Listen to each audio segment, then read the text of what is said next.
She wasn't struggling, but instead, she was the one that everyone relied on. If something was important, it went to her. If there was a deadline, she made it happen. If there was a decision about an issue that was unclear, everyone went to her for clarity. No one was worried about her, including her. And then, almost suddenly, and it almost seems like it came out of nowhere, she couldn't do it anymore. She was not holding it together any longer. But this wasn't a sudden failure. It was a slow unraveling that no one saw. It was invisible. This is a common client, a common high capacity leader in most organizations. It might also be someone that you can identify yourself with.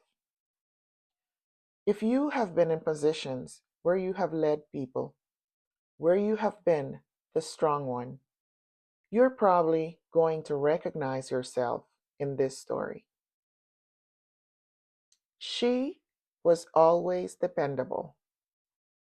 She was the person who always met expectations, but she didn't just meet expectations.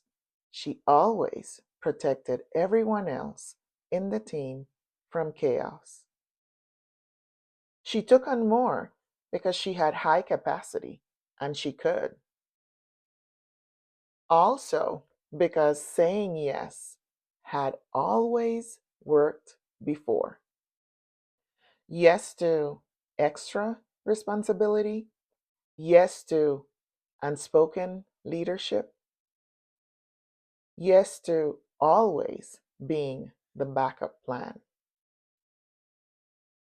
At first, nothing broke. She stood strong. She adjusted, she compensated, she figured it out. Then something started to change. It was almost invisible. It was not dramatic, but it was quietly working against her. She started missing small things. Small things that were not catastrophic, but they were important. Details that she never used to miss before. She had to double check emails, reread messages in order to understand them. She started taking more time rethinking different things that she needed to do in order to make a decision, whereas before, those only took seconds or minutes. Her anxiety started to increase, but she couldn't tell why. She was also very tired and fatigued, and rest didn't really fix it. That's when decision making started to feel heavy. Not impossible, just exhausting. But because, yes, she slowed down a little, but she was still delivering, no one saw any problem with it. But eventually, the narrative changed. Other words started to be introduced in the narrative when describing her. She wasn't called struggling. No one saw that. She was called inconsistent.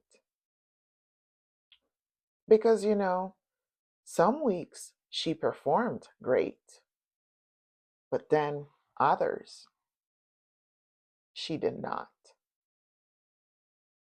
Then people started watching more closely, and she felt it.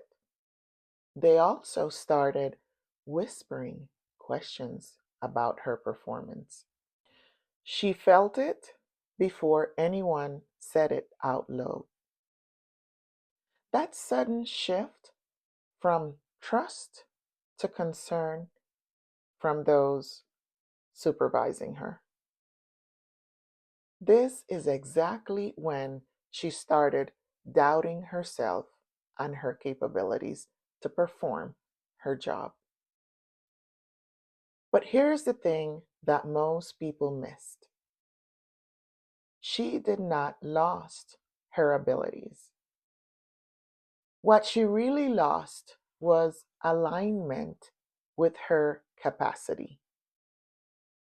Her skills were still there.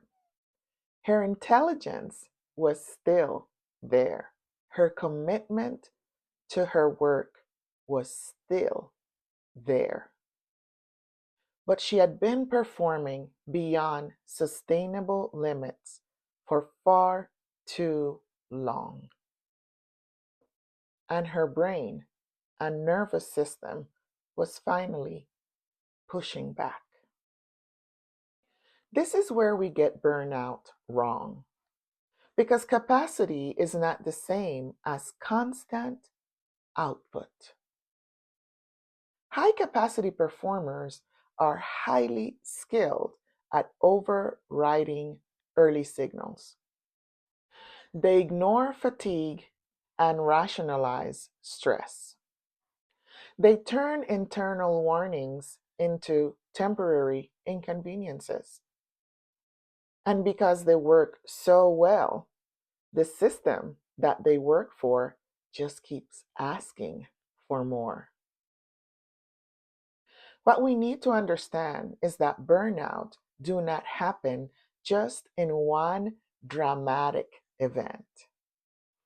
It's more a cumulative alignment of what is being asked for, demanded for, and what the person's nervous system can actually support. So by the time this person's performance has dropped, the damage that has been done internally to their nervous system had already been happening. If you're leading people, this has been happening to one, two, three, four people on your team without you even noticing. Your most reliable people are often carrying an invisible load that no one is noticing. A silent load that might be cognitive, emotional, relational, that they're not speaking about. These loads never shows up on that dashboard. So by the time this person needs intervention, they have probably been carrying this load for weeks, months, or even years. The question that most leaders should not be asking is, how do we get more out of them? The question should actually be, what are we asking their brain and nervous system to absorb without any support? And if you are watching this and you're feeling that knot tighten up in your chest because you are totally relating to her, because parts of so much of what I've said feels so aligned and relatable to your experience. You're not broken and you're not suddenly failing. You're not lazy and you're not unmotivated. I know that. You are simply operating out of alignment without how your capacity actually functions. What I'm offering here today is a different way how to work and how to see work. A perspective that doesn't require you to burn through yourself in order to prove your value. It starts by understanding capacity, not as effort, but as a system that needs to be designed with care. And this is a conversation worth having. If you would like to understand more about capacity, subscribe to this channel or explore more on my website, www.neuroforte.org.